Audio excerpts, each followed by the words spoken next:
남편이 죽은 지 석 달, 시아버지가 며느리를 탐하기 시작했습니다. 이 충격적인 이야기는 듣는 이의 가슴을 먹먹하게 만들 것입니다. 그날 서울의 하늘은 상복을 입고 남편의 영정사진 앞에 우두커니 서 있는 젊은 여인의 마음처럼 온통 잿빛이었습니다.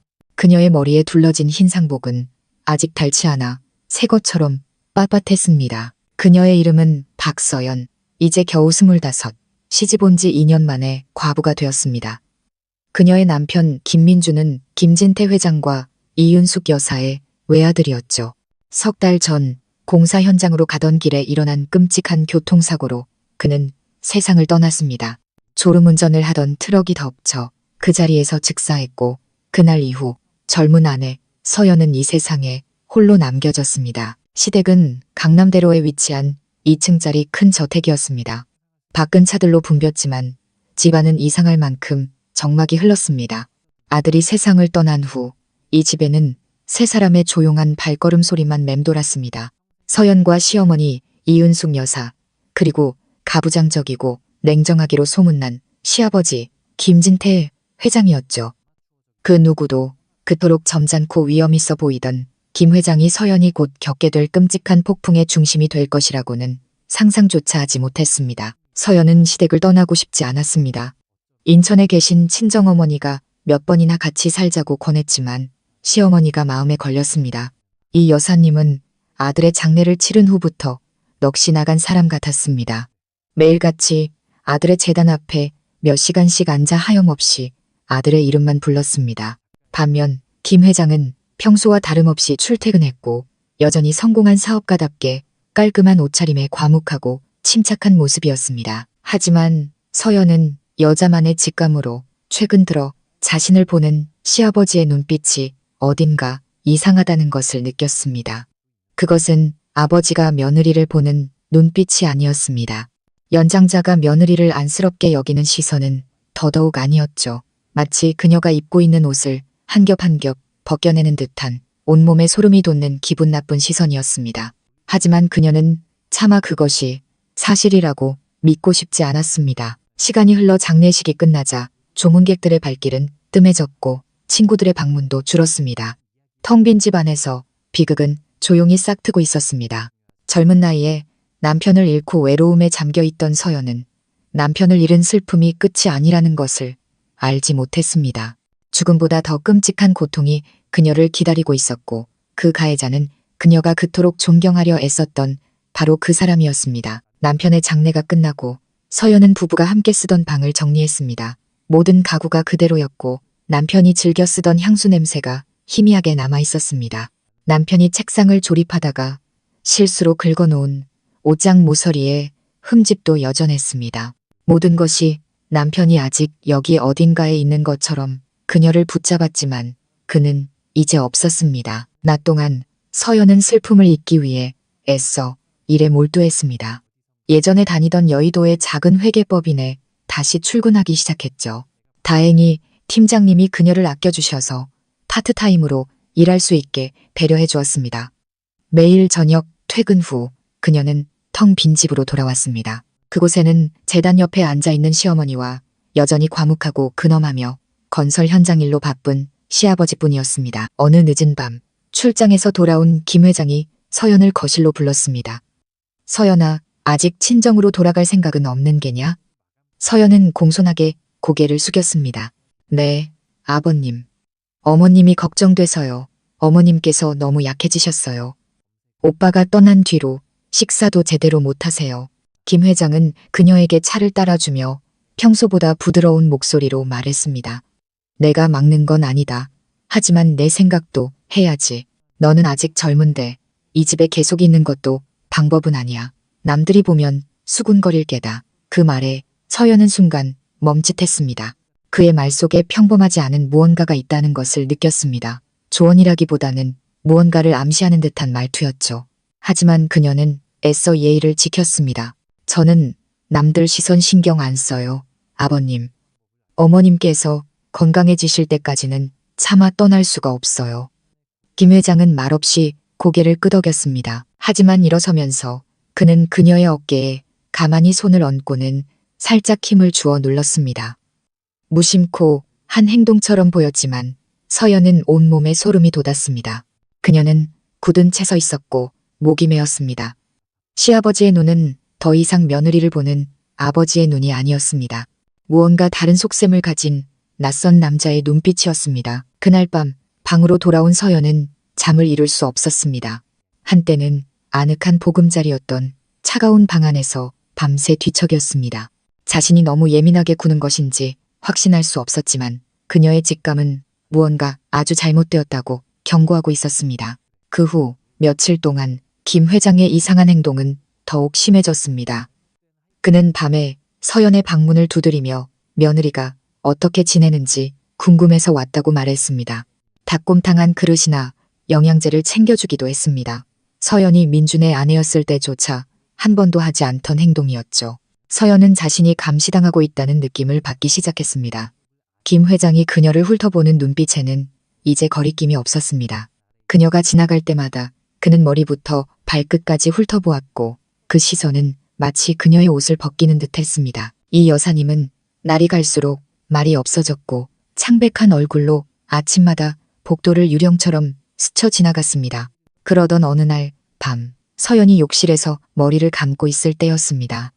불투명한 유리문 너머로 누군가의 시선이 자신에게 고정되어 있는 것을 느꼈습니다. 서연은 수건으로 몸을 감싸고 떨리는 걸음으로 욕실을 나섰습니다. 등골이 오싹해지는 기분은 여전했습니다. 고개를 돌려보니 나무 문은 굳게 닫혀 있었고 아무도 없었습니다. 하지만 마음은 진정되지 않았습니다. 그날 밤 그녀는 잠들지 못하고 방문 뒤에 나무 의자를 괴어놓았습니다. 이 집에 며느리로 들어온 후 처음 있는 일이었습니다. 깊은 밤의 정적 속에서 벽시계의 뚝딱거리는 소리가 마치 그녀의 심장을 두드리는 것 같았습니다. 다음 날 아침 서연은 조용히 빨랫감을 챙겼습니다. 세탁기를 열었을 때 그녀는 그 자리에 얼어붙었습니다. 분명 방 안에 걸어두었던 그녀의 베이지색 실크 잠옷이 바닥에 더러운 빨래 더미 속에서 구겨진 채 발견된 것입니다. 낯선 남자의 땀 냄새가 섞여 있어 헛구역질이 났습니다. 그녀는 입술을 깨물었고 심장이 미친 듯이 뛰었습니다. 설마 그이가 내 방에 들어왔던 걸까?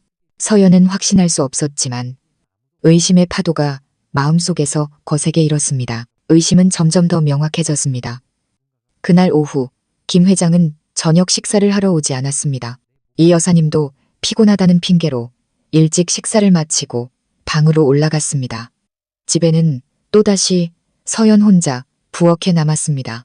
설거지를 하고 있는데 등 뒤에서 발소리가 들렸습니다. 돌아보지 않아도 누구인지 알 수 있었습니다. 남자의 무거운 숨결이 목덜미 바로 뒤에서 느껴졌습니다. 어제 네가 끓인 김치찌개 맛있더구나. 꼭 내 시험이 젊었을 때 맛 같았다. 서연은 침묵했습니다. 어떻게 대답해야 할지 몰랐습니다. 너처럼 착하고 순한 여자는 요즘 드물지. 김 회장은 천천히 말을 이으며 갑자기 그녀의 어깨에 손을 얹었습니다. 몸가짐을 잘해야 한다. 알겠느냐. 그의 손이 닿자마자 그녀는 마치 불에 댄 듯이 피했습니다. 그녀는 일부러 그릇을 바닥에 떨어뜨렸습니다. 날카로운 파열음이 기이한 분위기를 깨뜨렸습니다. 죄송해요. 손이 미끄러워서. 괜찮다. 김 회장은 몸을 숙여 조각을 주우며 말했습니다. 그저 일깨워 주려던 것뿐이다. 남편 없는 여자가 남의 집에서 살려면 처신을 잘해야 한다는 걸 말이다. 그의 목소리는 크지 않았지만 서연을 얼어붙게 만들기에는 충분했습니다. 그것은 더 이상 훈계나 가르침이 아니었습니다. 명백한 경고였습니다. 그날 밤 서연은 극도의 혼란 속에서 잠자리에 들었습니다. 그녀는 회사 동료였던 절친 지호에게 문자를 보내 몇 가지를 털어놓았지만 차마 자세히 말하지는 못했습니다. 지호는 단 한 줄의 답장을 보냈습니다. 너 괜찮아? 이상한 낌새가 느껴지면 우리 집으로 와. 하지만 서연은 망설였습니다. 시어머니가 마음에 걸렸습니다. 그 차가운 집에 시어머니를 혼자 둘 수는 없었습니다. 하지만 그녀는 그 망설임이 자신을 악몽으로 더 가까이 밀어넣을 것이라는 사실을 알지 못했습니다. 그리고 그날 밤 서연이 피곤함에 잠이 들었을 때 방문이 딸깍하는 소리를 내며 살짝 열렸습니다. 그 소리에 서연은 잠에서 깨어났고 심장이 마구 뛰었습니다. 그녀가 문 앞에 괴어놓았던 나무 의자가 마치 누가 밀고 들어오려는 듯이 살짝 밀려나 있었습니다. 그녀는 눈을 크게 뜨고 이불을 목까지 끌어당겼습니다. 정적이 흘렀습니다. 1분, 그리고 2분. 서연은 귀를 기울였습니다.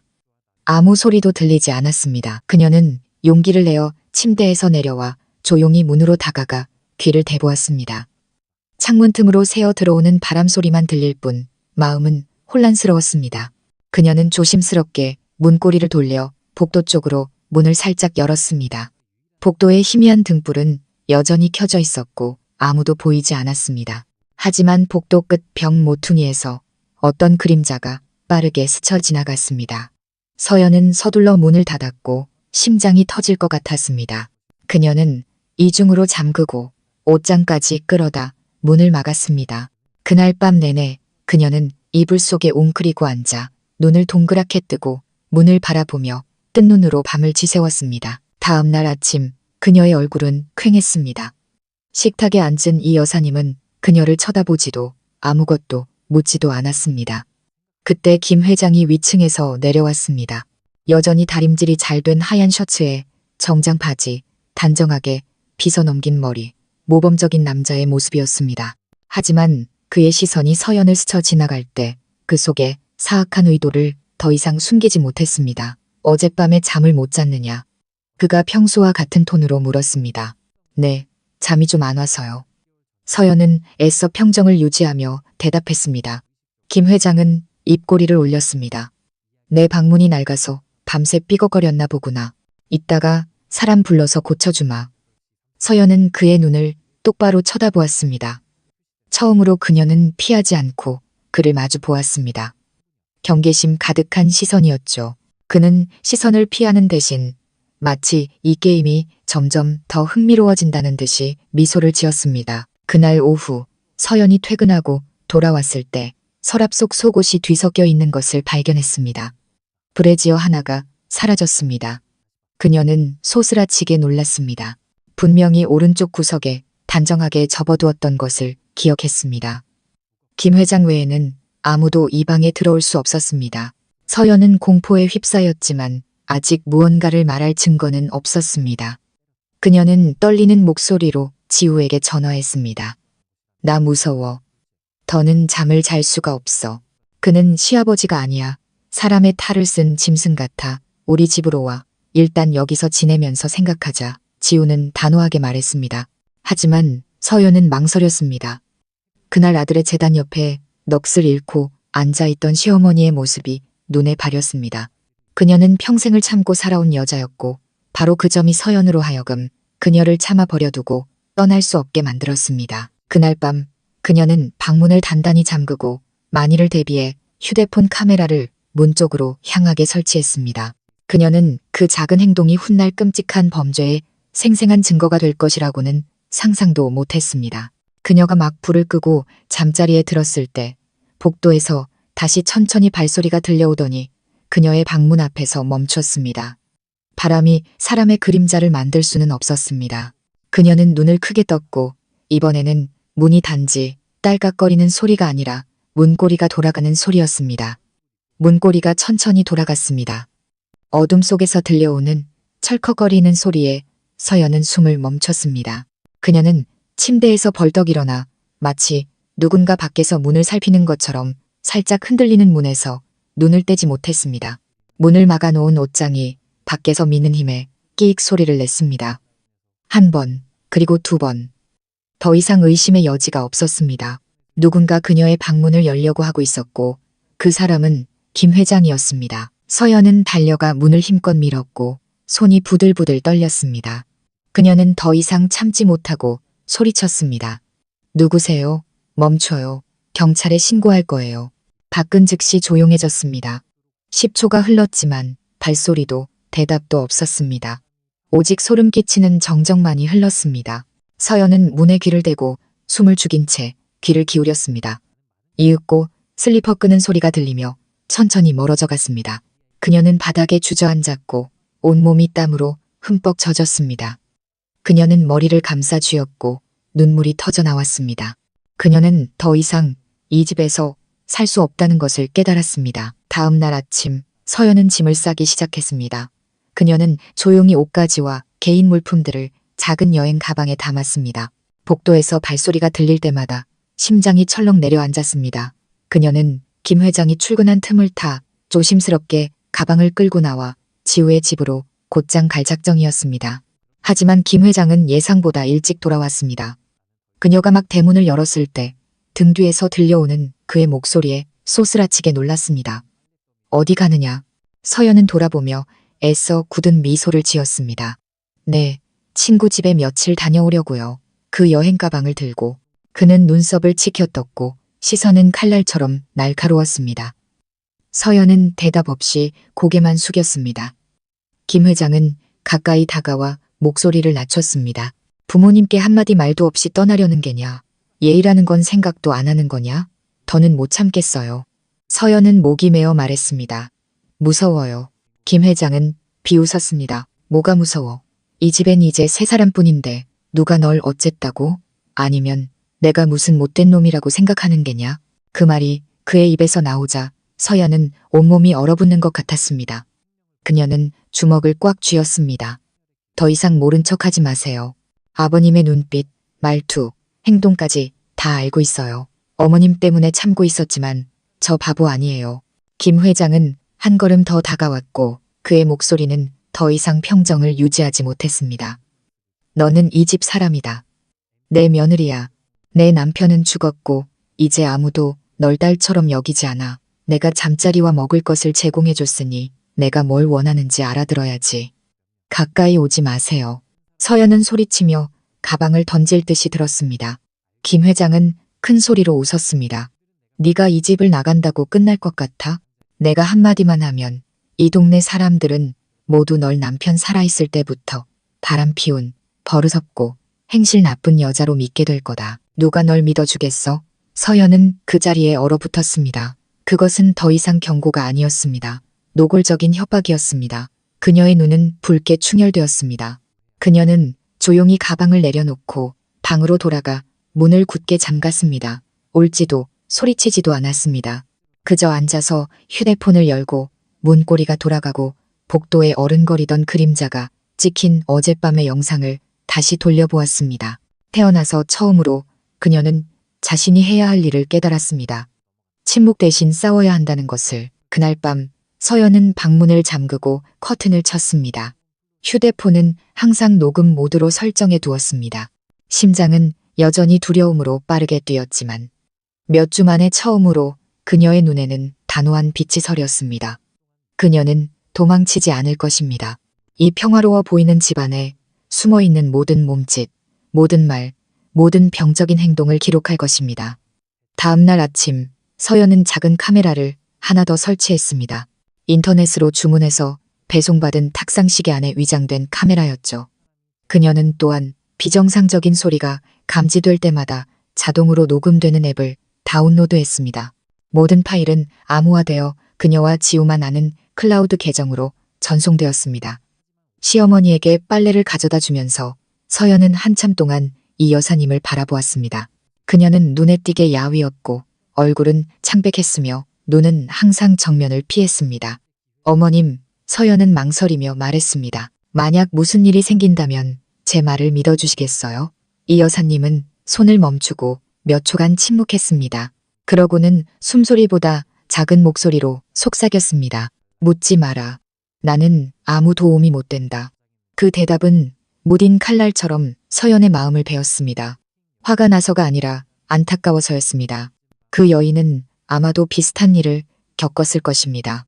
김 회장 같은 사람과 수십 년을 아내로 살면서 이 여사님은 조용하고 지친 그림자처럼 살아왔습니다. 그리고 이제 며느리가 똑같은 소용돌이에 빠지는 것을 보면서 그녀는 다시 침묵을 선택했습니다.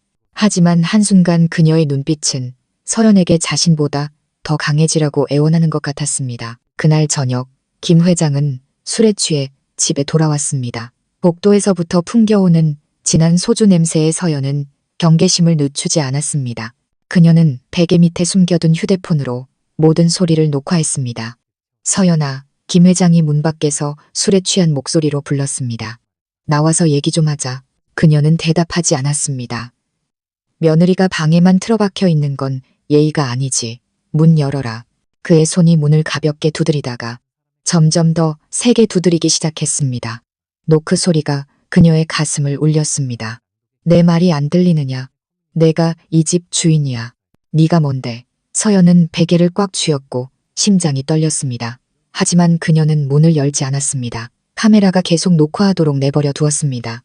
김 회장의 분노에 찬 목소리가 밤중에 울려 퍼졌습니다. 마침내 그는 비틀거리며 아래층으로 내려갔습니다. 슬리퍼 끄는 소리, 현관문이 쾅 닫히는 소리가 들리고 다시 정적이 찾아왔습니다. 하지만 서연은 이것이 끝이 아니라는 것을 알았습니다. 다음 날 그녀는 짧은 녹음 파일을 지우에게 보내며 메시지를 남겼습니다. 이 파일 좀 보관해줘. 더 모을 거야. 더 이상 침묵하고 싶지 않아. 지우는 단 3글자로 답장했습니다. 언제든 준비됐어. 서연의 어두운 삶의 작은 빗줄기가 비쳤습니다. 하지만 그녀는 김 회장 같은 사람의 가면을 벗기기 위해서는 녹음 파일 하나로는 부족하다는 것을 알았습니다. 더 많은 증거와 증인, 그리고 무엇보다 용기가 필요했습니다. 그러던 어느 날 시어머니의 방을 청소하던 중 서연은 낡은 옷더미 아래 숨겨진 오래된 일기장을 우연히 발견했습니다. 손으로 쓴 글씨는 빛이 바랬지만 그녀가 한 가지 사실을 깨닫기에는 충분히 선명했습니다. 이윤숙 여사님도 피해자였다는 것을. 갈색 가죽 표지의 작은 수첩은 낡은 스웨터 더미 아래에 눌려 먼지가 뽀얗게 쌓여 있었습니다. 마치 그 주인의 운명처럼 말이죠. 서연은 시어머니의 물건을 뒤질 생각은 없었습니다. 하지만 겨울옷장을 정리하는 것을 돕다가 우연히 손에 수첩의 모서리가 닿았습니다. 이 여사님의 표정이 순간 변하는 것을 보고 서연은 멈칫했습니다. 이거 어머님 일기장이세요? 이 여사님은 아무 말 없이 고개를 끄덕였습니다. 그녀는 서연을 쳐다보지 않고 그저 조용히 몸을 돌려 며느리의 시선을 피했습니다. 서연은 바로 돌려주려 했지만 등 뒤에서 그녀가 나지막이 말하는 소리가 들렸습니다. 네가 봤다면 그냥 읽어보렴. 그녀는 처음으로 수십 년간 묻어두었던 자신만의 세계로 다른 사람을 들여보냈습니다. 체념과 눈물, 그리고 결코 아물지 않을 상처로 가득한 세계로 말입니다. 그날 밤 서연은 방에 앉아 떨리는 손으로 수첩의 페이지를 넘겼습니다. 1992년 6월 17일 오늘 나는 울었다. 내 남편 때문에 울었다. 그가 돌아왔을 때 나는 그가 좋아하는 김치찌개를 끓여놓았다. 하지만 돌아온 것은 바닥에 내동댕이 쳐진 찌개 그릇이었다. 김치가 너무 익었다며 그는 나를 욕하고 뺨을 때렸다. 그리고 밤이 되자 굶주린 짐승처럼 나를 덮쳤다. 서연은 주먹을 꽉 쥐었고 눈시울이 붉어졌습니다. 한 줄 한 줄의 글씨가 그녀의 마음에 상처를 내는 것 같았습니다. 아들이 생기면 그가 변할 거라고 생각했다. 하지만 아니었다. 술에 취할 때마다 나는 노예가 되었다. 도망치고 싶었지만 갈 곳이 없었다. 부모님은 돌아가셨고 나에게는 아무도 없었다. 세상의 손가락질이 두려웠다. 한 번은 그가 17살짜리 새 가정부를 데려왔다. 그 아이는 사흘 만에 도망쳤다. 아무도 왜 그런지 묻지 않았다. 페이지마다 글자들이 터져나오는 것 같았습니다. 서연은 온몸이 차가워지는 것을 느꼈습니다. 그녀가 의심했던 것들, 애써 외면했던 감정들이 이제 김 회장과 거의 반평생을 함께 산 사람의 증언으로 확인되었습니다. 이 여사님은 그저 과묵한 시어머니가 아니었습니다. 그녀는 살아있는 증인이었고 너무나 약해서 아무도 자기 편이 되어주지 않아서 고통을 묻어버린 여자였습니다. 그리고 이제 며느리가 똑같은 어두운 길을 걷고 있는 것을 보면서 그녀는 구해줄 힘은 없었지만 가장 소중한 것, 바로 진실을 건네주었습니다. 다음 날 아침, 서연은 그녀와 마주서서 수첩을 조용히 책상 위에 올려놓았습니다. 그녀는 아무 말도 하지 않았지만 눈빛이 모든 것을 대신했습니다. 이 여사님은 그녀를 쳐다보지 않고 그저 조용히 고개를 끄덕였습니다. 어떻게 할 생각이니? 그녀가 쉰 목소리로 물었습니다. 더 이상 그가 이렇게 살도록 내버려 두지 않을 거예요. 저를 위해서만이 아니라 어머님을 위해서도요. 이 여사님은 가볍게 떨었지만 이내 처음으로 서연의 손을 잡았습니다. 그녀의 눈에는 고마움과 함께 두려움이 가득했습니다. 조심하거라. 그는 자기 체면을 깎는 사람을 가만두지 않아. 서연은 시어머니의 손을 꽉 잡았습니다. 그녀의 마음은 더 이상 지난밤처럼 떨리지 않았습니다. 이제 두려움은 의지로 변했습니다. 그녀는 역사가 반복되도록 내버려두지 않을 것입니다. 어떤 여자도 시어머니가 겪었던 것과 같은 삶을 살아서는 안 되었습니다. 그리고 그날 밤 김 회장이 다시 문을 두드렸을 때 며느리를 걱정한다는 핑계로 뜨거운 죽 한 그릇을 들고 왔을 때 서연은 녹음 버튼을 눌렀습니다. 하지만 이번에는 소리뿐만 아니라 영상도 함께였습니다. 카메라는 문을 정면으로 향하도록 옷장 구석에 숨겨져 있었습니다. 오늘 밤 그녀는 더 이상 혼자가 아니었습니다. 그녀는 첫 번째 무기, 진실을 손에 넣었습니다. 변화는 서연이 아니라 김 회장으로부터 시작되었습니다. 그는 더 이상 한밤중에 문을 두드리거나 뜨거운 죽을 가져다주는 척하지 않았습니다. 대신 그는 정신적인 압박으로 서연을 통제하기 시작했습니다. 매 식사 시간마다 그는 말없이 서연을 빤히 쳐다보았고 그 눈빛에는 계산적인 의도가 가득했습니다. 그는 그녀가 식탁 위에 놓아둔 휴대폰을 훑어보며 평소보다 더 오래 시선을 멈췄습니다. 때로는 그녀가 설거지를 하는 중에 갑자기 부엌으로 들어와 아무 말 없이 등 뒤에 서서 지켜보기만 했습니다. 서연은 그가 자신이 더 조심스러워졌다는 것을 알고 있음을 분명히 느꼈습니다. 모든 녹음 및 녹화 파일은 즉시 그녀와 지우가 관리하는 익명의 이메일 계정으로 백업되었습니다. 그녀는 주 휴대폰에는 아무것도 저장하지 않았습니다. 김 회장이 상상도 못할 화분, 옷장 구석, 그리고 천장에 설치된 초소형 카메라가 달린 위장 장치일 뿐이었습니다. 어느 주말 오후 이 여사님이 낮잠을 자고 있을 때 김 회장이 갑자기 서연을 자신의 서재로 불렀습니다. 할 얘기가 있다. 계단에서 들려오는 그의 목소리는 크지 않았지만 얼음장처럼 차가웠습니다. 서연은 망설였습니다. 직감이 경고했지만 그녀는 그가 무슨 생각을 하는지 알아야 했기에 위층으로 올라갔습니다. 그의 2층 서재는 평소처럼 깔끔했습니다. 창문은 닫혀 있었고 커튼은 살짝 걷혀 있어 가느다란 빗줄기가 들어왔습니다. 요즘 네가 많이 변했구나. 그가 그녀의 얼굴에서 눈을 떼지 않고 말했습니다. 전에는 순하고 예의 바르더니 지금은 많이 달라졌어. 서연은 말없이 주먹을 꽉 쥐었습니다. 무슨 일이시죠? 그녀가 짧게 물었습니다. 날 고소할 생각이냐? 그가 직설적으로 물었고 서연은 깜짝 놀랐습니다. 그녀의 대답을 기다리지 않고 그는 말을 이었습니다. 나도 바보는 아니다. 이 집에 뭐가 새로 생겼는지 다 알아. 내가 건설업을 하는데 카메라를 어디에 숨겼는지 못 찾을 것 같아. 그녀는 발가벗겨진 기분이었지만 애써 평정을 유지했습니다. 아버님께서 잘못한 게 없으시다면 녹화되는 게 뭐가 두려우세요? 김 회장의 눈빛이 어두워졌습니다. 이 사회가 그깟 하찮은 영상 몇 개를 믿을 것 같아? 나처럼 지위도 있고 돈도 있고 인맥도 있는 사람이 과부가 된 며느리한테 모함당했다고 하면 믿을 것 같으냐? 서연은 망설임 없이 대답했습니다. 그럼 그들이 결정하게 두죠. 김 회장은 바싹 다가와 이를 악물고 말했습니다.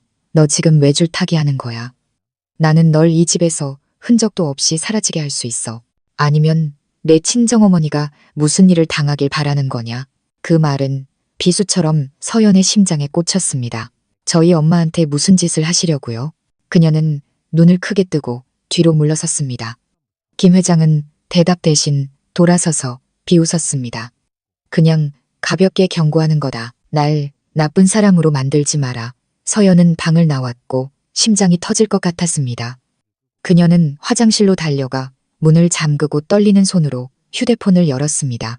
녹음 버튼을 눌렀지만 마음속으로는 방금 그가 한 말들이 구체적인 증거가 되기에는 부족하다는 것을 알았습니다.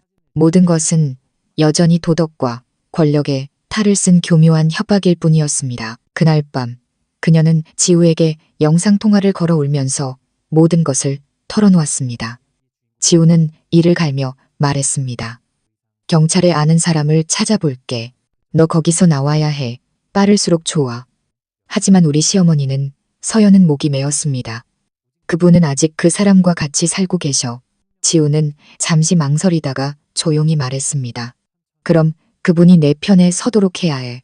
그렇지 않으면 둘 다 어둠 속에 갇히게 될 거야. 그 말에 서연은 오랫동안 침묵했습니다. 문득 그녀의 머릿속에 한 가지 생각이 스쳤습니다. 이 여사님은 살아있는 증인이었습니다.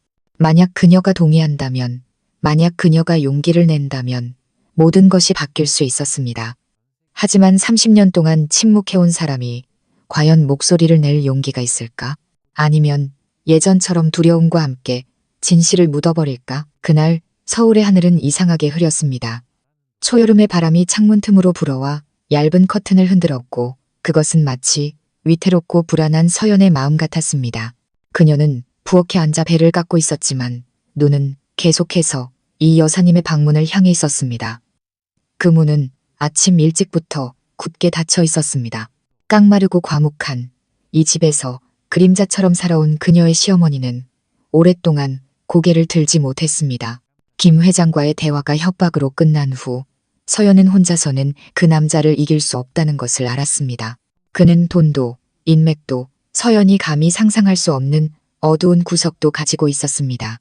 하지만 증인이 있다면, 그리고 그 증인이 바로 그의 아내라면 모든 것이 달라질 것이었습니다. 그녀는 이 여사님의 방문을 가볍게 두드렸습니다. 어머님, 들어가도 될까요? 대답이 없었습니다. 잠시 후 문이 살짝 열렸습니다. 이 여사님은 침대 가장자리에 앉아 있었고 머리는 헝클어져 있었으며 눈은 퀭했습니다. 그녀의 시선은 서연을 피하지 않았지만 그렇다고 완전히 받아들이지도 않았습니다. 서연은 그녀 옆에 앉아 따뜻한 우유 한 잔을 건넸습니다. 어머님, 이거 좀 드시고 푹 주무세요. 그녀는 잔을 받았지만 마시지 않고 침대 옆에 내려놓았습니다. 긴 침묵이 흘렀습니다. 서연은 심호흡을 하고 입을 열었습니다. 어머님, 저 더는 못 참겠어요. 그이가 저뿐만 아니라 인천에 계신 저희 친정어머니까지 협박했어요. 무섭지만 침묵하고 싶지 않아요. 제가 물러서면 저 다음에 또 다른 사람이 저처럼 당할 거예요. 어머님께서 일기장에 쓰셨던 그 가정부처럼요. 이 여사님은 움찔했고 손이 가볍게 떨렸습니다. 네가 읽었구나. 네. 그리고 어머님께서 어떻게 살아오셨는지 이해했어요. 하지만 어머님, 이제 더는 혼자 감당하지 않으셔도 돼요. 그녀의 눈빛은 혼란스러워 보였습니다. 하지만 내가 입을 열면 그 사람이 가만히 있지 않을 거야. 그 사람 성격 알잖니? 옛날에 내 여동생이 이웃에게 그 사람이 나를 때린다고 말했다가 바로 다음날 직장에서 잘리고 고향을 떠나야 했어. 잊을 수가 없구나. 서연은 시어머니의 손을 꽉 잡으며 그녀의 얼굴주름 하나하나에 깊이 새겨진 두려움을 느꼈습니다. 어머님을 혼자 두지 않을 거예요. 저한테는 충분한 증거가 있어요. 제 친구가 경찰에도 도움을 요청하고 있고요. 하지만 어머님께서 제 편에 서주셔야 해요. 어머님의 증언 한마디면 그 사람을 막을 수 있어요. 이 여사님은 손을 빼고 바닥을 내려다보며 입술을 굳게 다물었습니다. 그녀는 오랫동안 침묵했습니다. 서연은 더 이상 말하지 않았습니다. 너무 몰아붙이면 역효과가 날 것을 알았기 때문입니다. 그녀는 그저 일어나서 조용히 말했습니다. 생각해 보세요. 하지만 너무 늦지 않게요. 저는 더 이상 침묵하지 않을 거니까요. 제 남편 민준 씨가 자기 아버지 때문에 부끄러워하게 두지 않을 거고 어머님께서 공범으로 여겨지게 두지도 않을 거예요. 서연은 방을 나왔고 이 여사님은 복잡한 생각에 잠긴 채 홀로 남았습니다. 작은 방은 무겁게 가라앉았습니다. 그녀는 창밖을 내다보았고 흐릿한 눈에는 밖에서 흩날리는 빗방울이 비쳤습니다. 과거의 기억이 영화처럼 되감겼습니다. 비명소리, 채찍소리, 술냄새, 남편에게 쫓겨나 욕실에 웅크리고 누워있던 밤의 혹독한 추위. 그녀도 한때는 사랑을 알고 꿈을 꾸던 젊은 여자였지만 강요된 결혼 생활 속에서 서서히 죽어갔습니다. 그리고 이제 그녀의 며느리가 똑같은 갈림길에 서 있었습니다. 그날 밤 서연이 자료를 확인하고 있을 때 이 여사님이 문을 열고 들어와 책상 위에 작은 물건 하나를 조용히 올려놓았습니다. 낡은 나무 상자 안에는 2000년대의 낡은 녹음 테이프들이 들어있었습니다. 대화, 말다툼, 그리고 그녀 자신의 울음소리가 담긴 테이프들이었죠. 전부 태워버리려고 했었다. 그녀가 속삭였습니다. 하지만 차마 그러지 못했어. 서연은 시어머니를 와라 껴안았습니다. 울지는 않았지만 코끝이 찡했습니다. 이 여사님은 결심했습니다. 그녀는 말할 것입니다. 다음 날 아침 서연은 일찍 일어나 단정하게 옷을 입고 모든 자료, 녹음 파일, 영상, 그리고 이 여사님이 건네준 나무 상자 속 테이프들을 큰 서류 가방에 조심스럽게 담았습니다.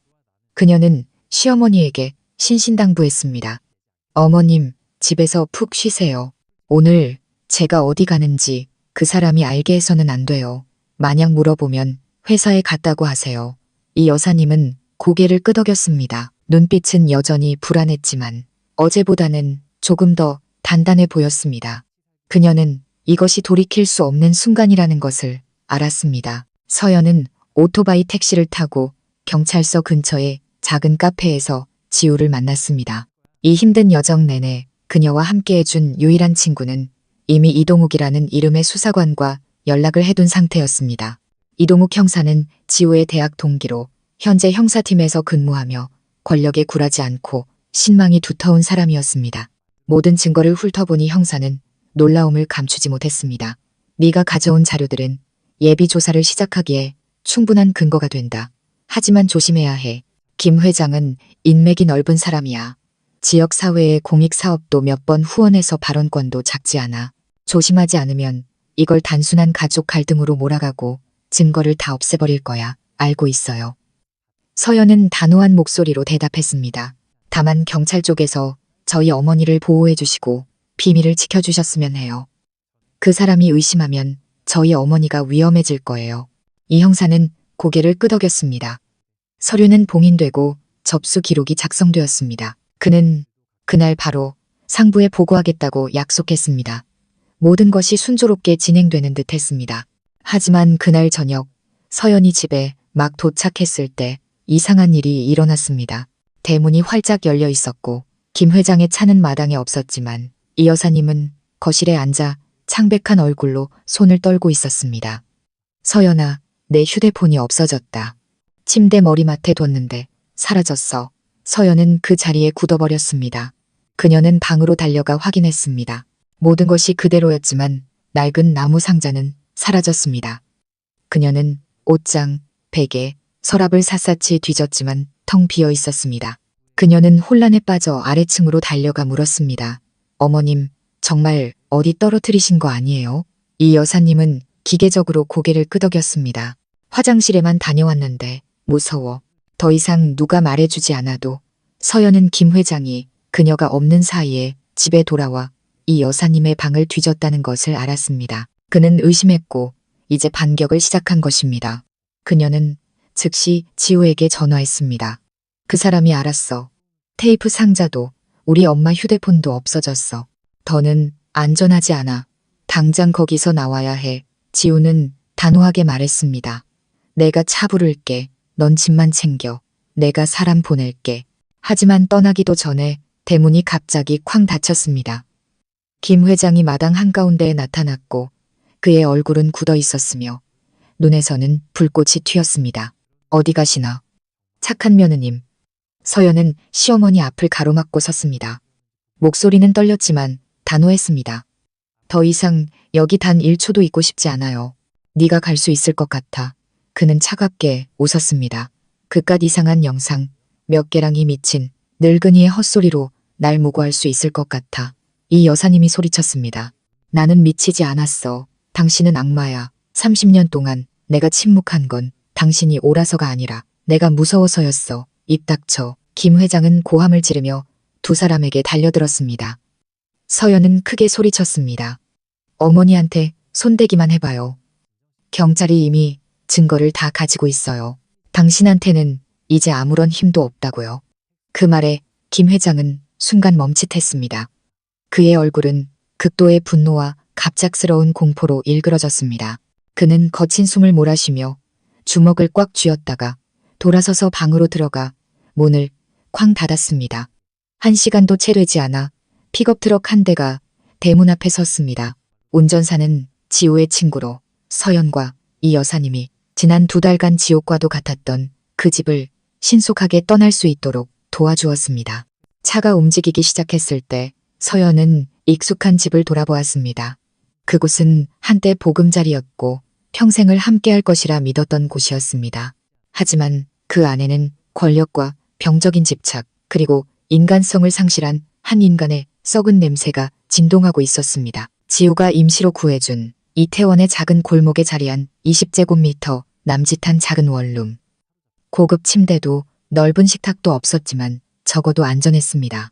김 회장의 집을 떠난 첫날 밤, 서연은 잠을 이루지 못했습니다. 그녀는 창가에 무릎을 끌어안고 앉아 멍하니 먼 곳을 바라보았고 마음은 복잡했습니다. 이 여사님은 방구석에 누워 아무 말 없이 조용히 숨만 쉬었습니다. 그 여인은 하루 동안의 정신적 충격으로 너무나 지쳐 있었습니다. 30년 넘게 침묵 속에 살다가 갑자기 빗속으로 끌려 나온 그녀는 방어할 준비가 되어 있지 않았습니다. 다음 날 아침, 서연은 수사관인 이동욱 형사에게서 전화를 받았습니다. 저희가 최신 녹음 파일을 포함한 증거들을 검토했습니다. 김 회장을 소환할 근거가 충분합니다. 어머님의 녹음 테이프는 어떻게 됐나요? 제가 제출하기 전에 그 사람이 훔쳐갔죠. 네. 하지만 제가 어제 이메일로 사본을 경찰에 보냈습니다. 잘했군요. 보고서를 작성했고 상부의 승인도 받았습니다. 오늘 그를 소환해서 조사할 예정입니다. 서연은 휴대폰을 꽉 쥐었고 심장이 세차게 뛰었습니다. 마침내 첫걸음을 내디딘 것입니다. 하지만 막 피어난 희망은 오래가지 않았습니다. 그날 오후 그녀의 휴대폰으로 익명의 메시지가 도착했습니다. 그깟 싸구려 장난으로 날 쓰러뜨릴 수 있을 것 같아. 난 두렵지 않아. 하지만 인천에 있는 내 어머니는 과연 무사할까? 서연은 그 자리에 얼어붙었고 두 손이 부들부들 떨렸습니다. 그녀는 고향 집으로 전화를 걸었습니다. 전화를 받은 것은 어머니의 목소리였습니다. 다행히 무사했지만 어머니는 이상한 이야기를 했습니다. 낯선 사람들이 대문 앞에서 서성거리며 가족에 대해 물었다고 합니다. 그들은 누구인지 밝히지 않고 그저 서울에서 온 지인인 척했다고 합니다. 서연은 즉시 김 회장이 비열한 수를 쓰고 있다는 것을 알아차렸습니다. 그날 밤 그녀는 이 형사에게 모든 것을 털어놓았습니다. 저는 법정에 서서 모든 것을 증언할 준비가 되어 있어요. 하지만 제발 저희 어머니를 보호해 주세요. 이 형사는 그녀를 안심시켰습니다. 증인 보호 조치를 신청했습니다. 하지만 당분간은 어머님께서 서울로 올라와 함께 지내시거나 믿을 만한 지인 댁에 머무시는 것이 좋겠습니다. 제가 준비하겠습니다. 사흘 후 김 회장은 공식적으로 경찰에 소환되었습니다. 사건은 아직 내부 조사 단계였기 때문에 언론에는 알려지지 않았지만 서울의 건설업계에서는 이미 소문이 퍼지기 시작했습니다. 서연의 옛 지인 몇몇이 메시지를 보내왔습니다. 무슨 일을 했길래 이렇게 시끄러워? 김 회장님은 좋은 분인데 설마 네가 이야기를 꾸며낸 건 아니겠지? 조심해. 며느리가 시아버지를 고소하는 건 집안 망신이야. 서연은 읽고 답장하지 않았습니다. 그녀는 더 이상 평판이 두렵지 않았습니다. 가장 큰 두려움은 이미 지나갔고 이제 그녀가 원하는 것은 오직 정의뿐이었습니다. 한편 김 회장은 첫 조사에서 침착한 태도를 유지하며 심지어 미소를 짓기까지 했습니다. 제 며느리는 우울증을 앓고 있습니다. 아들이 죽은 후로 불안정한 상태죠. 저는 아버지로서 먹을 것, 잠자리를 챙겨주었을 뿐입니다. 그런데 이제 와서 저를 성폭행범으로 모는군요. 누가 믿겠습니까?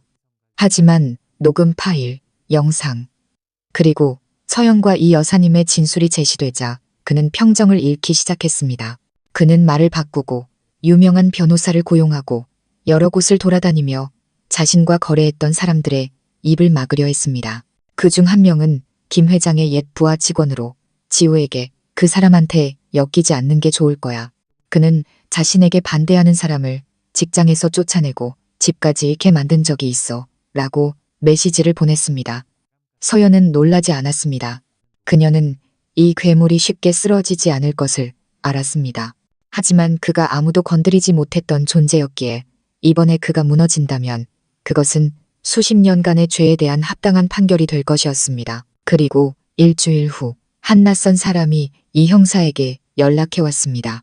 그녀는 과거 김 회장의 집에서 도망쳤던 가정부의 여동생이라고 자신을 소개했습니다. 저희 언니는 성추행을 당했어요. 그때는 그저 시골에서 올라온 어린아이였고 아무도 믿어주지 않았죠. 이제 제가 증언하고 싶어요. 새로운 문이 열렸습니다. 과거 가정부의 여동생이라고 밝힌 그녀의 이름은 미영, 32살이었습니다.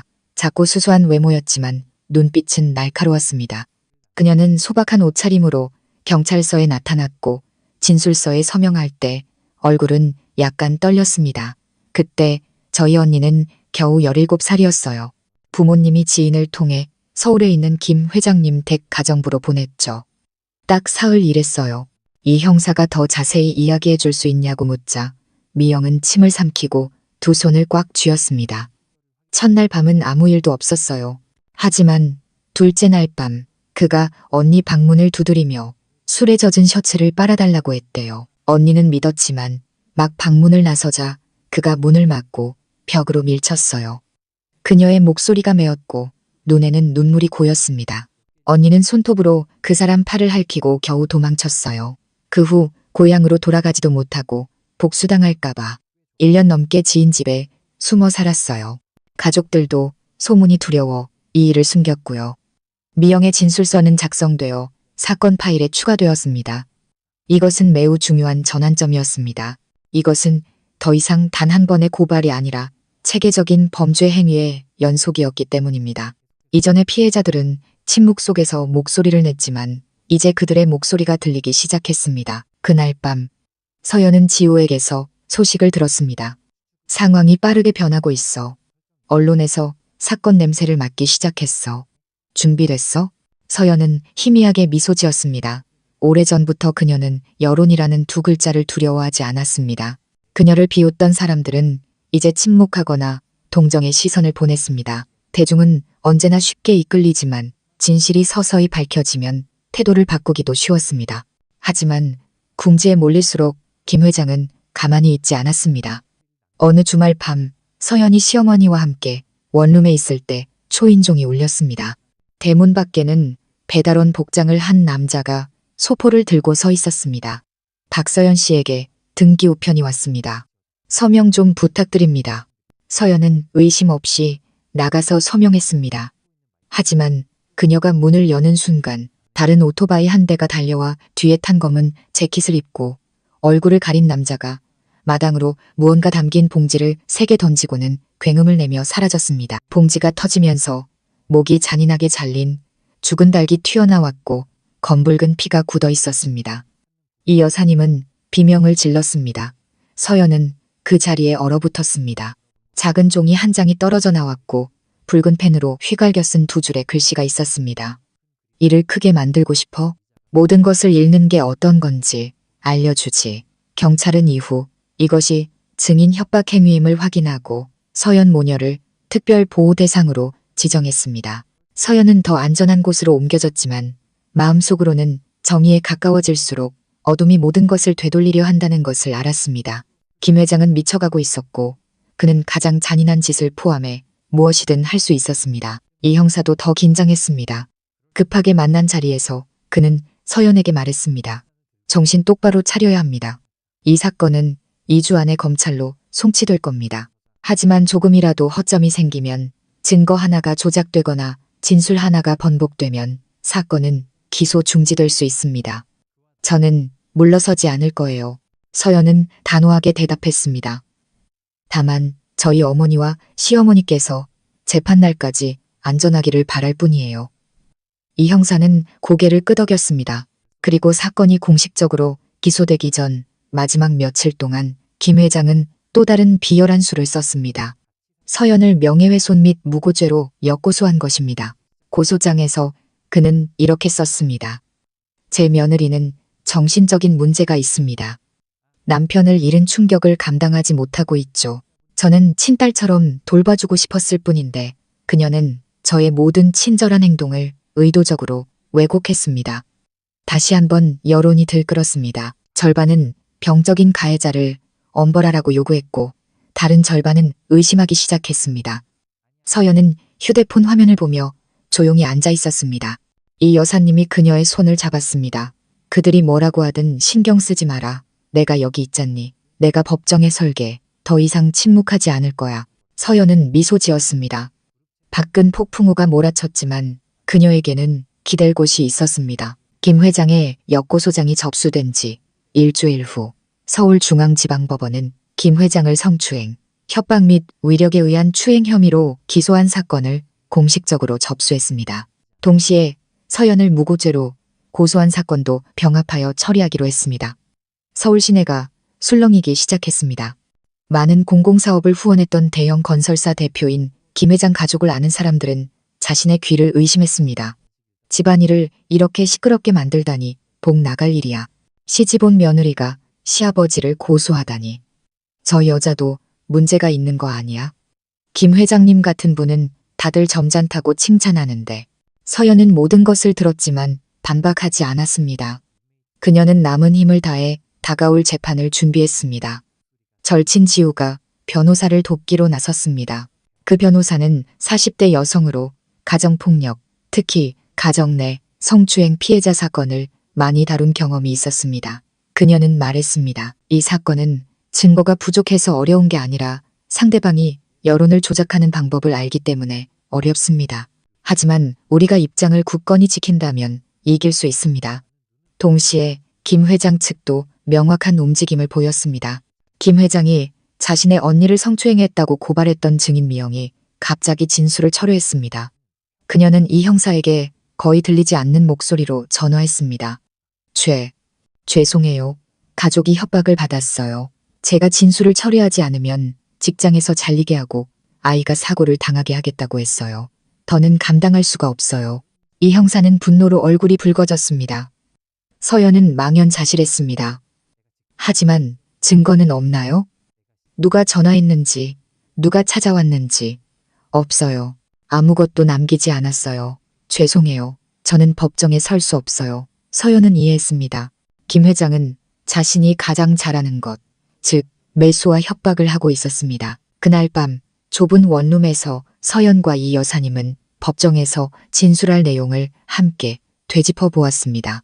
모든 이야기, 모든 기억의 조각이 마음에 칼날을 박는 것 같았지만 동시에 진실의 벽을 쌓는 벽돌이기도 했습니다. 이 여사님은 이야기하며 떨었습니다.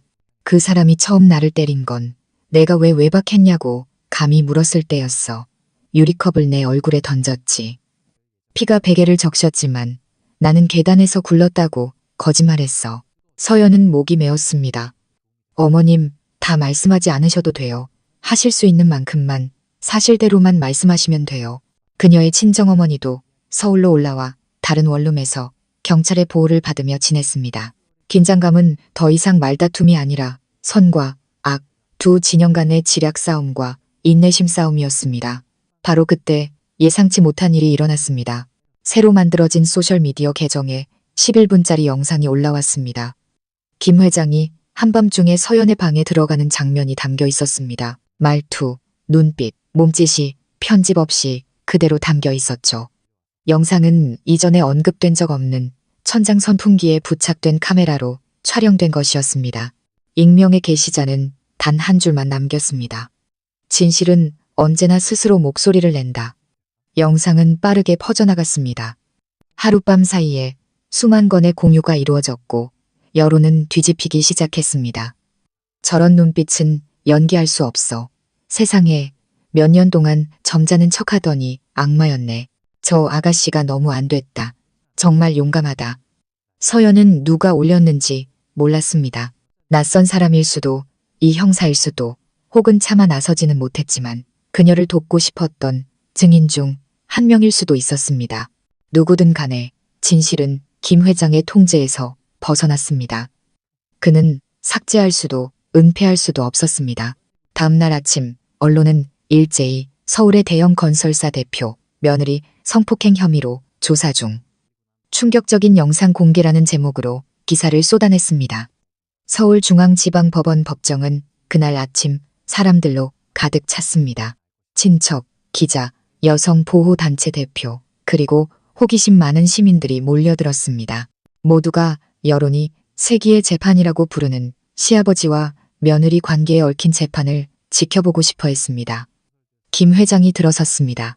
여전히 깔끔한 회색 정장 차림의 머리는 단정하게 빗어 넘겼고 표정은 얼음장처럼 차가웠습니다. 그는 한때 자신의 집에서 살았던 며느리 서연을 텅 빈 눈빛으로 스쳐 지나갔지만 그 공허함 뒤에는 분노의 불길이 타오르고 있었습니다. 서연은 원고석에 조용히 앉아 있었습니다. 화장기 없는 얼굴에 잠 못 이룬 밤들로 눈 밑은 거뭇했지만 시선은 그 어느 때보다 맑고 또렷했습니다. 그녀 옆에는 변호사와 지호, 그리고 시어머니인 이 여사님이 앉아 있었습니다. 이 여사님의 손은 며느리의 손을 잡고 떨렸지만 결의에 차 있었습니다. 재판장이 재판 시작을 알렸습니다. 지금부터 서울중앙지방법원은 피고인 김진태, 58세, 서울시 중구 거주, 성폭력 범죄의 처벌 등에 관한 특례법 위반, 업무상 위력 등에 의한 추행, 협박 및 강요죄에 대한 공판을 시작하겠습니다. 아래에서 웅성거리는 소리가 들렸습니다. 대형 건설사 대표, 도시발전에 기여한 공로로 신문에까지 났던 김 회장이라는 이름이 이제 피고인석에서 불리고 있었습니다. 피고 측 변호인이 힘차게 변론을 시작했습니다. 저의 의뢰인은 사회적 지위가 있는 분으로 원고를 친딸처럼 아끼고 길렀습니다. 고소장에 적힌 것과 같은 병적인 행위를 할 리가 없습니다. 인터넷에 유포된 영상은 원본 감정이 이루어지지 않았으므로 공식적인 증거로 채택될 수 없습니다. 더욱이 가족관계에서는 오해가 생길 수 있으며 감정적인 판단으로 죄를 물을 수는 없습니다. 법정 전체가 약간 소란스러워졌습니다. 그때 원고 측 변호인이 일어서서 서연의 방에 숨겨진 카메라로 촬영한 녹음 파일과 사진들을 제출했습니다.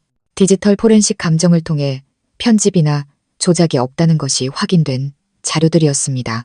이것은 원고가 직접 수집한 증거이며 소셜미디어에서 나온 것이 아닙니다.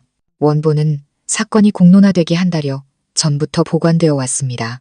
더욱이 저희에게는 피해자인 이윤숙 여사님, 즉 피고인의 합법적인 아내이자 30년간 고통받아온 분의 직접적인 증언이 있습니다. 법정 전체가 숨을 죽였습니다. 이 여사님이 일어섰습니다. 손에 든 진술서는 떨렸고 목소리는 갈라졌습니다. 저는 침묵하면 평온할 줄 알았습니다. 하지만 아니었습니다. 저는 결혼 초부터 그 사람에게 구타당하고 강요당하고 모욕당했습니다. 저는 두려워서 침묵했습니다. 이제 더는 제 며느리가 그 비극을 반복하게 둘 수 없습니다. 그는 남편으로서 자격이 없고 아버지로서는 더더욱 자격이 없습니다. 그 증언은 법정 한가운데서 울리는 종소리 같았고 김 회장의 얼굴색이 변하기 시작했습니다. 피고 측 변호인은 갑자기 새로운 자료를 준비하기 위해 휴정을 요청했지만 재판부는 이것이 사전에 검증된 유효한 직접 증언이므로 기각했습니다. 다음으로 참고인으로 서연의 친정어머니가 불려 나왔습니다. 야윈 몸의 여인은 눈은 흐렸지만 증인석 앞에 똑바로 섰습니다. 제 딸은 울면서 전화를 했습니다. 저는 하늘에 기도하는 것 외에는 아무것도 할 수 없었습니다. 어미로서 저는 그저 제 자식이 평안하게 살기를 바랄 뿐입니다. 이제 재판장님께 간청합니다. 다른 아이들이 더 이상 희생자가 되지 않게 해주십시오. 그때 김 회장은 자신의 변호인에게 돌아서서 무언가 속삭였습니다. 그의 얼굴은 통제력을 잃기 시작했습니다. 첫 재판일의 마지막 발언 기회가 주어졌을 때 그는 단 한마디만 내뱉었습니다. 저는 함정에 빠졌습니다. 재판은 휴정되었고 이틀 후에 속개될 예정이었습니다.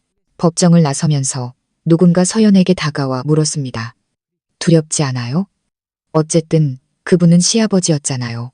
서연은 멈춰서서 그 사람을 똑바로 쳐다보며 나지막이 대답했습니다.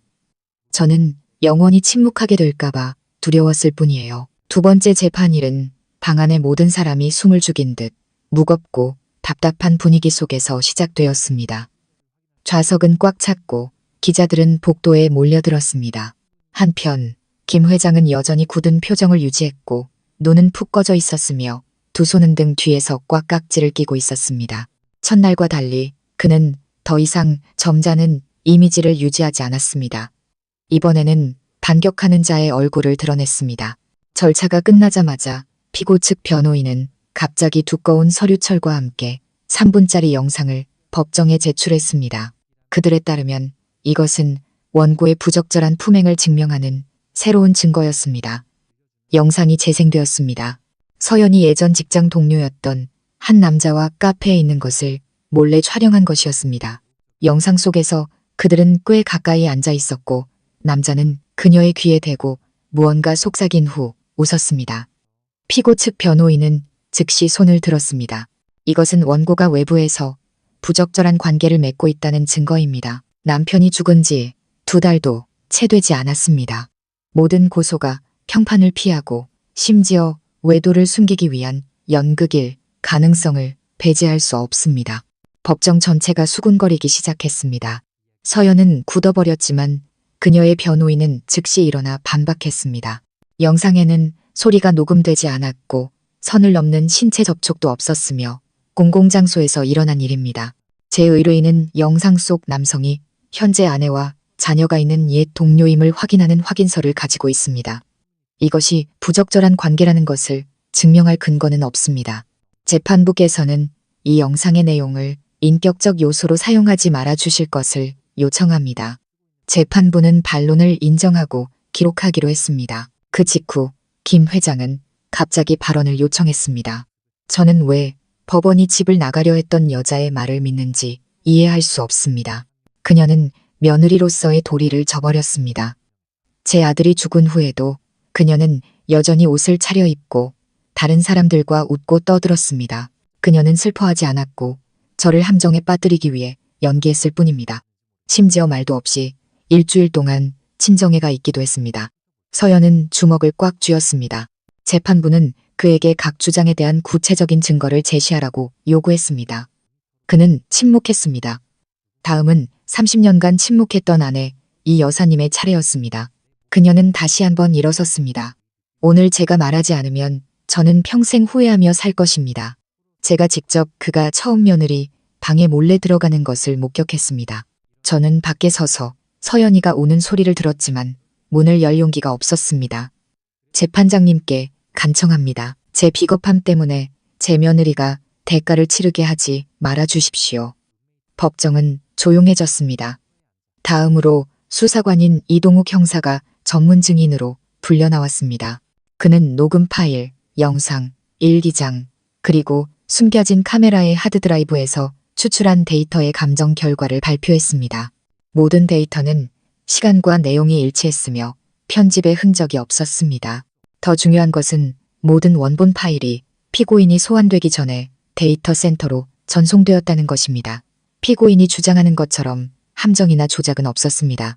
피고 측 변호인은 반박하지 못했습니다. 재판이 끝나기 전 서연에게 발언 기회가 주어졌습니다. 그녀는 앞으로 나아가 차분한 목소리로 말했습니다. 저는 복수를 원하지 않습니다. 저는 그저 평범한 사람처럼 살고 싶었을 뿐입니다. 하지만 제가 한때 시댁이라고 불렀던 바로 그 집에서 저는 감히 저항했다는 이유만으로 죄인 취급을 받았습니다. 만약 제가 침묵했다면 저 다음에 얼마나 더 많은 여성들이 같은 고통을 겪어야 할까요?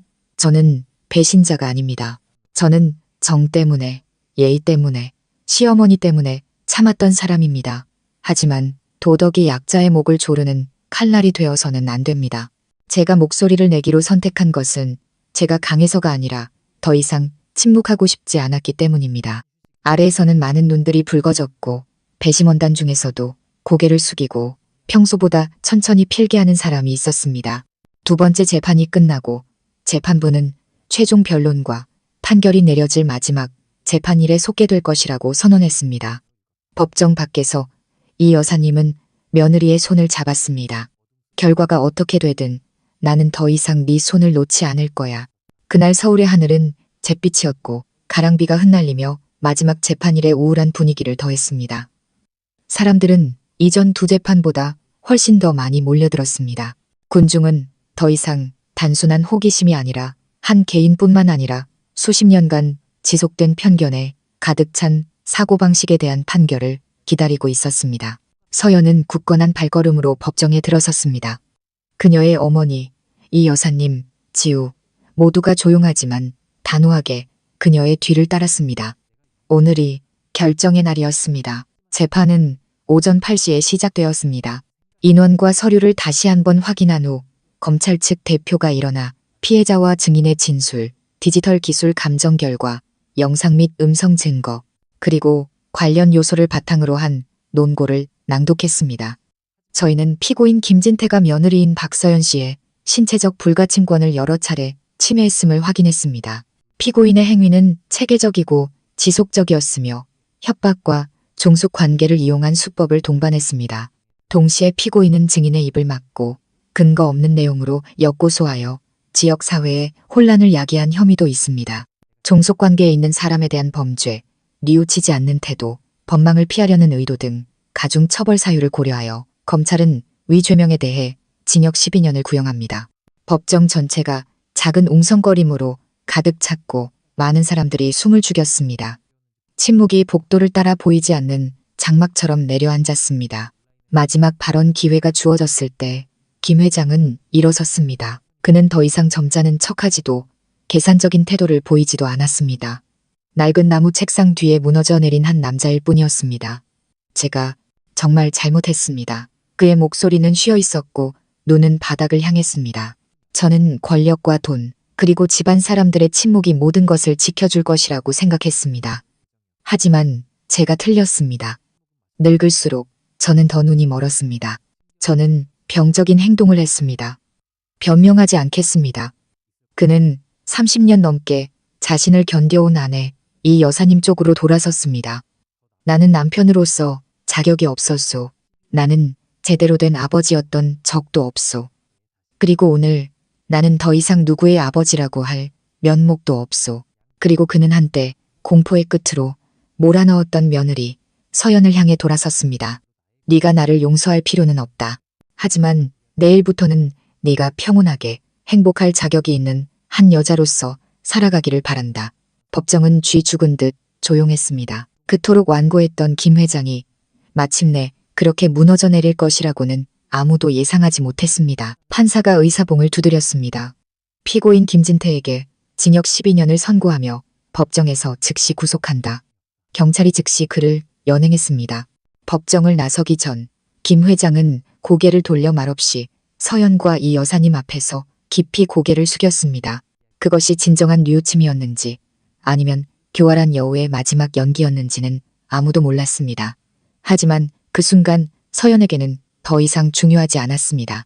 그녀는 눈물을 흘리지 않았습니다. 그저 시어머니의 손을 잡고 조용히 돌아섰습니다.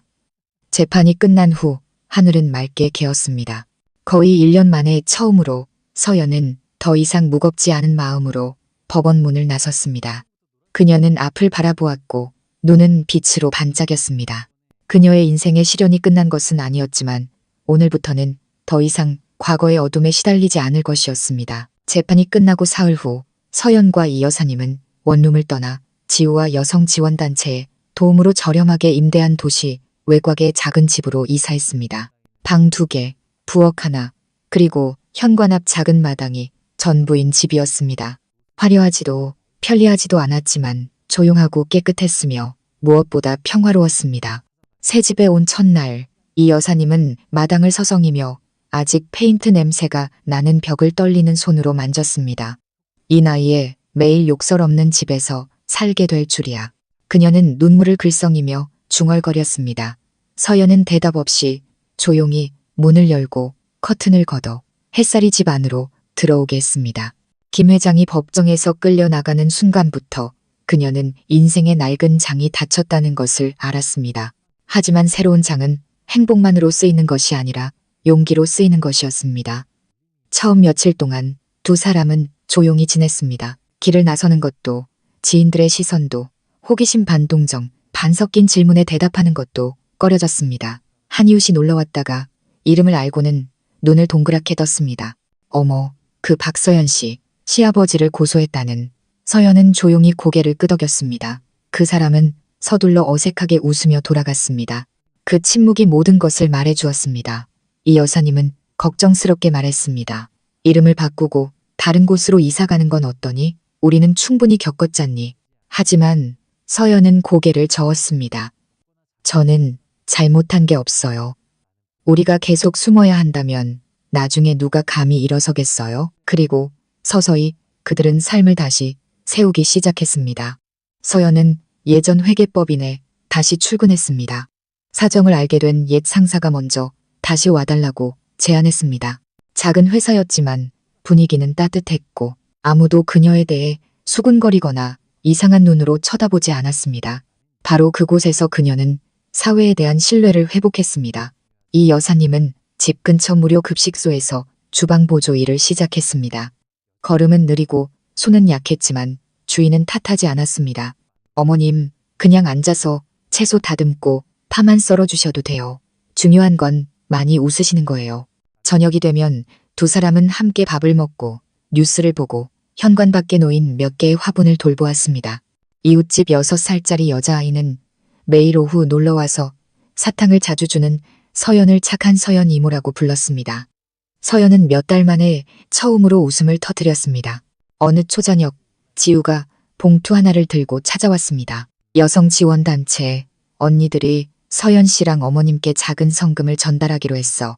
두 분이 해낸 모든 일에 대한 격려의 의미로 서연은 고개를 저었습니다. 저는 그냥 사실을 말했을 뿐이에요. 제가 영웅은 아니에요. 지우는 그녀의 손을 잡고 조용히 말했습니다. 하지만 너는 많은 사람들이 감히 하지 못하는 일을 했어. 너는 혼자가 아니야. 그날 밤 서연은 남편이 죽은 후로 중단했던 일기를 다시 썼습니다. 오늘 나는 진심으로 웃었다. 시어머니도 그러셨다. 행복은 그리 대단할 필요가 없다는 것을 깨달았다.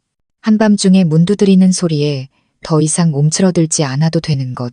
그것만으로도 충분하다. 다른 곳에서 김 회장은 교도소로 이감되었습니다. 언론은 더 이상 보도하지 않았고 사람들도 더 이상 수군거리지 않았습니다.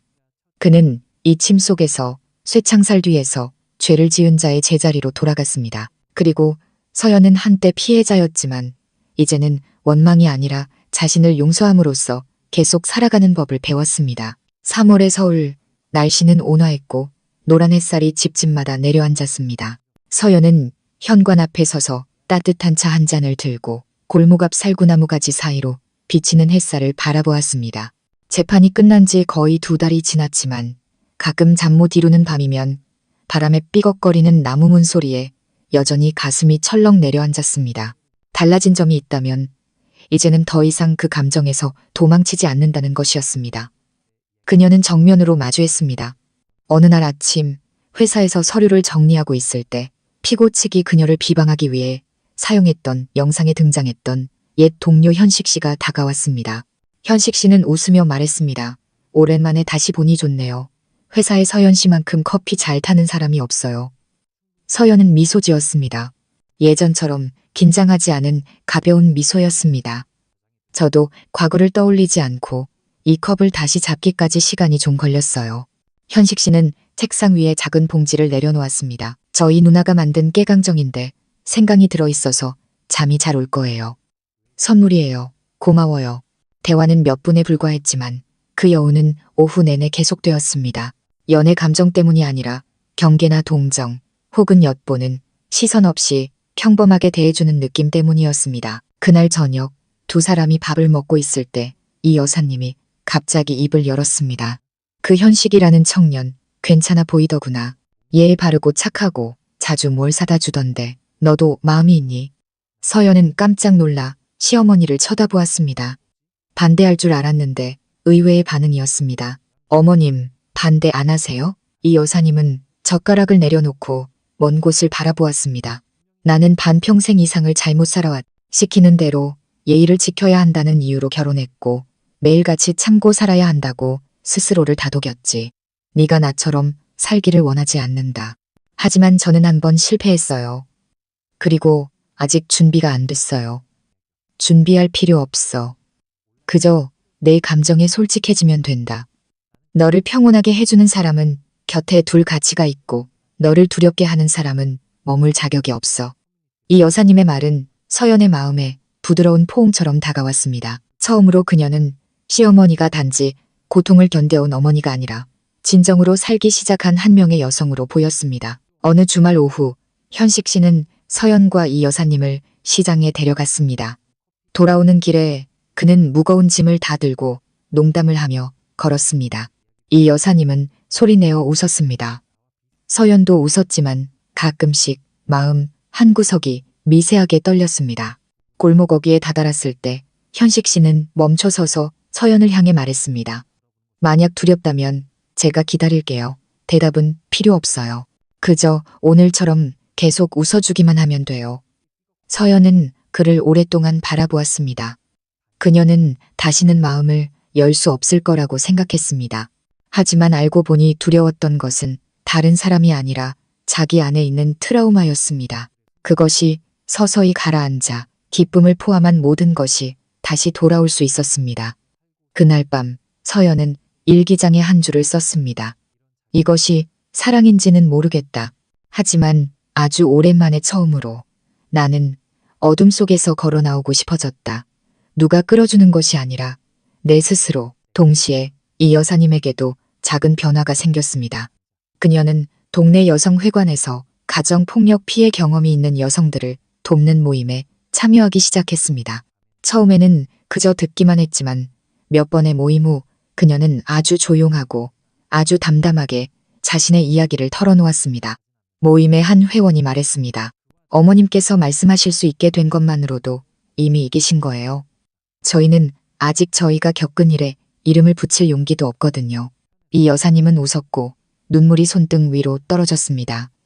내가 증인으로 서명하기 위해 펜을 잡았던 날, 나는 30년간 그림자처럼 산 후 나 자신을 구한 날이었어요. 이 이야기의 끝에서 두 사람이 현관 아래 함께 앉아 있을 때 서연은 이 여사님의 어깨에 머리를 기대고 나지막이 물었습니다. 어머님, 만약 그날 제가 일어서지 않았다면 어머님은 일어서실 수 있었을까요? 이 여사님은 바로 대답하지 않았습니다. 그녀는 그저 그녀의 어깨를 꽉 쥐었습니다. 아니, 하지만 네가 해냈기 때문에 나도 용기를 낼 수 있었단다. 4월 첫째 주, 서연이 일하는 회사에 이메일함으로 한 통의 편지가 도착했습니다. 보낸 사람은 여성들의 실제 이야기를 다루는 유명 TV 프로그램의 작가였습니다. 실제 인물, 실제 이야기. 저희는 언론과 여성보호단체를 통해 서연 씨의 이야기를 알게 되었습니다. 많은 사람들이 귀 기울이고 공감했지만 서연 씨가 겪은 고통과 그것을 극복하는 여정에 대해 깊이 이해하지는 못했습니다. 저희는 서연 씨를 직접 모시고 이야기를 나누는 자리에 초대하고 싶습니다. 절대 강요는 아닙니다. 만약 준비가 되셨다면 고개를 끄덕여 주시는 것만으로도 충분합니다. 서연은 그 이메일을 적어도 10번은 읽고 또 읽었습니다. 과장된 말도 선정적인 내용도 없었습니다. 하지만 그녀를 망설이게 한 것은 그들의 동기가 아니라 바로 자기 자신이었습니다. 과연 온 사회와 마주할 용기가 있을까? 그날 밤 그녀는 작은 가스레인지 옆에 앉아 저녁을 준비하며 이 여사님에게 그 이야기를 했습니다. 그들이 저더러 모든 걸 이야기해달래요. TV 방송에 나가면 수백만 명이 볼 텐데요. 어머님. 이 여사님은 생선을 뒤집다가 멈칫했습니다. 사람들이 저를 집안 망신시키는 여자라고 할까봐 두려워요. 그들이 이해하지 못할까봐 두려워요. 이미 지난 일인데 왜 또 꺼내냐고 하거나 더 나쁘게는 제가 겨우 봉합한 상처를 다시 들출까 봐요. 이 여사님은 젓가락을 내려놓고 그녀 옆에 앉았습니다. 네가 아프다면 말할 필요 없다. 하지만 만약 네가 말한다면 기억하렴. 너는 나 같은 사람들, 아직 입을 열지 못한 수백 명의 다른 여성들을 대신해서 말하는 거란다. 서연은 오랫동안 침묵했고 마침내 고개를 끄덕였습니다. 3주 후 서울의 한 방송국 스튜디오. 서연은 MC와 마주 앉아 카메라 불빛 아래 있었습니다. 뒤에는 고통은 숨기는 것이 아니라 치유하는 것이다 라는 프로그램 로고가 걸려 있었습니다. 그녀는 소박한 하얀 셔츠를 입고 머리는 단정하게 묶었으며 얼굴은 화장기 없었습니다. 어떤 화장도 그녀의 깊은 눈매를 가릴 수는 없었습니다. 하지만 바로 그 점이 사람들의 마음을 움직였습니다. MC가 물었습니다. 왜 모든 것을 공개하기로 결심하셨나요? 모든 일이 끝난 후에 조용히 살아갈 수도 있었을 텐데요. 서연은 카메라를 똑바로 쳐다보았습니다. 1초, 그리고 2초, 그녀는 심호흡을 했습니다. 제가 침묵하면 다른 누군가가 피해를 입을 것이기 때문입니다. 제 미래의 딸이 여성이 침해당했을 때 가풍을 지킨다는 명목으로 이를 악물고 참아야 하는 사회에서 자라기를 원하지 않기 때문입니다. 저는 동정받기 위해 이 이야기를 하는 것이 아닙니다. 고통 속에서 일어선 한 여성이 그 무엇보다 강하다는 것을 그들이 알게 하기 위해서입니다. MC는 눈시울을 붉혔고 관객들은 박수를 쳤습니다. 프로그램은 일주일 후에 방송되었고 단 24시간 만에 수백만 건의 조회수를 기록했습니다. 하지만 그보다 더 중요한 것은 가정폭력, 성추행, 강요의 증인이거나 피해자였던 아내들, 딸들, 심지어 남성들로부터 수천 통의 메시지가 프로그램 게시판으로 쏟아졌다는 것입니다. 52세의 한 여성은 이렇게 썼습니다. 저는 28년간 폭력적인 남편과 살았습니다. 그것이 운명이라고 생각했지만 서연 씨가 용감하게 말하는 것을 보고 이혼 서류를 작성했습니다. 익명의 한 여대생은 이메일을 보냈습니다. 저는 의붓아버지에게 성추행을 당했지만 엄마는 믿어주지 않았어요. 누구에게도 말할 수 없었지만 서연 씨가 두려움 없이 카메라 앞에서 이야기하는 것을 보고 저도 일기를 쓰기 시작했어요. 아직 엄마에게는 말하지 못했지만 말하는 연습을 하고 있어요. 서연은 모든 것을 읽지는 않았지만 게시판을 열 때마다 한두 개의 글만 읽었습니다. 자신이 한 일이 헛되지 않았다는 것을 상기시키기에 충분했습니다. 그날 밤 작은 마당에서 이 여사님은 시장에서 새로 사온 채송화 한 줄을 더 심었습니다. 서연이 나와서 따뜻한 생강차를 건넸습니다. 어머님, 정원을 다 채우실 작정이세요? 아침에 일어나서 꽃이 핀 걸 보면 오늘이 새로운 날이라는 걸 알 수 있잖니. 한때 같은 가해자의 피해자였던 두 여인은 이제 누구도 통제할 수 없는 삶을 살고 있었습니다. 누구도 그들을 평판이나 가족이라는 두 글자로 위협할 수 없었습니다. 그들은 가족이란 침묵하며 죽어가는 곳이 아니라 진실하게 살아가는 곳이어야 한다는 것을 알았기 때문입니다. TV 프로그램이 방송된 후 서연과 이 여사님의 서울 외곽 작은 집은 갑자기 특별한 장소가 되었습니다. 낯선 사람들이 대문 너머로 힐끗 쳐다보는 일이 잦아졌습니다. 시장의 몇몇 상인들은 두 사람을 만나면 갑자기 목소리를 낮췄습니다. 어떤 사람은 부끄러워하며 겨우 한마디만 할 수 있었습니다. 프로그램 봤어요. 그리고는 침묵했습니다. 서연은 슬프지도 우쭐하지도 않았습니다. 그녀는 각자 받아들이는 방식이 다를 것이라고 이해했습니다. 그녀가 한 일은 칭송받기 위해서가 아니라 한때 등을 돌렸던 사람들조차 다시 생각하게 만들기 위해서였습니다. 그리고 서서히 옛 얼굴들이 하나둘씩 돌아왔습니다. 첫 번째는 대학 시절 절친이었던 용선이었습니다. 그녀는 사건 소식이 퍼지자마자 서연과의 연락을 끊었던 사람이었습니다. 용선은 서연의 결혼식에서 들러리를 섰고 기숙사에서 도시락을 나눠 먹었으며 서연이 장학금 시험에 떨어졌던 밤에 함께 울어주었던 친구였습니다. 그날 용선은 서연이 현관에서 빨래를 널고 있을 때 찾아왔습니다.